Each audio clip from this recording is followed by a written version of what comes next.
25শে বৈশাখে উদিত রবি, অস্ত গেল 22শে শ্রাবণ। শ্রাবণের শীতল জলে পুষ্ট প্রকৃতি, শোকে মূর্ছামান। চারিদিক বিবর্ণ তখন। ঠিক তখন দুপুর 12টা 10। থমথমে আকাশ বাতাস, মধ্য গগনে থেকেও রবির মুখ ভার। রবির প্রস্থানে নেমে এলো অমানিসার ঘোর অন্ধকার। হায় হায়, এ কি হলো, এ কি হলো! এই বুঝি নিভে গেল সহস্র রবির আলো, যে আলোর আলোয় অজ্ঞানরূপী অন্ধকার দূর করে। লক্ষ কোটি মানুষের হৃদয় জ্বেলেছ জ্ঞানের আলো। তোমার অক্ষর অমৃতের ধারা সমগ্র ভূভাগে 7 সমুদ্রে সেকাল একাল।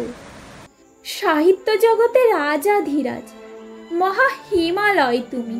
শোকের পরে শোক জীবনে, সবই মিথ্যা আফসোস। তুমি বুঝেছিলে মৃত্যু তো মৃত্যু নয়, এ তো আসা যাওয়ার খেলা। পৃথিবীতে সীমিত সময়, কত কিছু দিতে হবে। তাই তো শোক ভুলে কলমে কাটতো তোমার বেলা। উজাড় করে সব কিছু দিয়ে চলে গেছো অমৃত লোকে আমাদের ছেড়ে। নয়নে তোমায় দেখার সৌভাগ্য হয়নি। তোমার সাজানো সমুদ্রে ডুব দিয়ে দেখি তোমায় প্রাণ ভরে। মাঝে মাঝে প্রশ্ন জাগে নিজের কাছে, রবীন্দ্র সমুদ্র অতল, কুল কিনারা নাই। তাই তো বলি, প্রাণের ঠাকুর, তোমায় বোঝা এক জন্মে আমার সাধ্য নাই।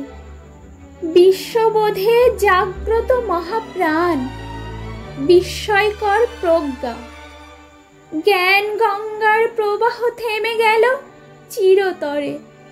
চলে গিয়েও তোমার হলো না যাওয়া। হে কবিগুরু, জাগ্রত তুমি জগৎ জুড়ে।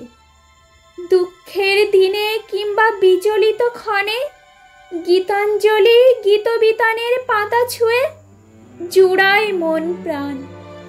তোমায় পুজিতে ঠাকুর, তোমার কবিতা গাই তোমারই গান। 22শে শ্রাবণের পূর্ণ লগ্নে তোমার পুষ্পরথ পৌঁছালো অমৃতধাম। হে গুরুদেব, অশ্রুসিক্ত নয়নে জানাই তোমায় শত সহস্র প্রণাম। অশ্রুসিক্ত নয়নে জানাই তোমায় শত সহস্র প্রণাম। নমস্কার বন্ধুরা।